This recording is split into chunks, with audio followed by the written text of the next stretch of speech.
مصیبت کی رات کتنی ہی لمبی کیوں نہ ہو، فجر کی اذان ضرور ہوتی ہیں۔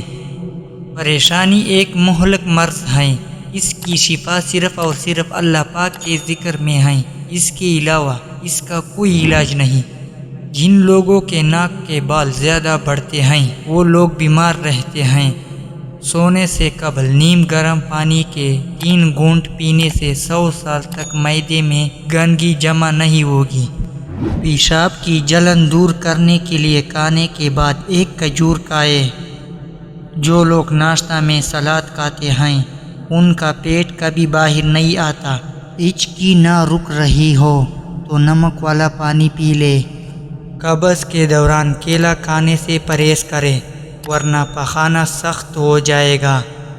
بھینس کا پہلا دودھ پینے سے پیٹ کے کیڑے ختم ہو جاتے ہیں اور 10 سال تک پیٹ کی بیماری نہیں ہوتی۔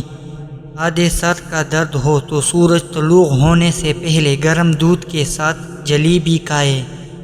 روزانہ 1 کیلا کھانے سے ذہنی دباؤ اور انسان کا غصہ ختم ہوتا ہے۔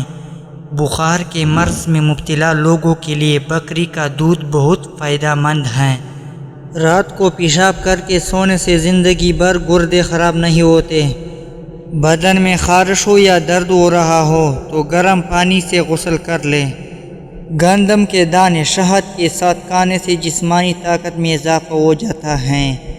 کلونجی کا پاؤڈر بنا کر اس کو دہی میں مکس کر کے چہرے پر لگانے سے چہرے کی چائی بالکل ختم ہو جائے گی۔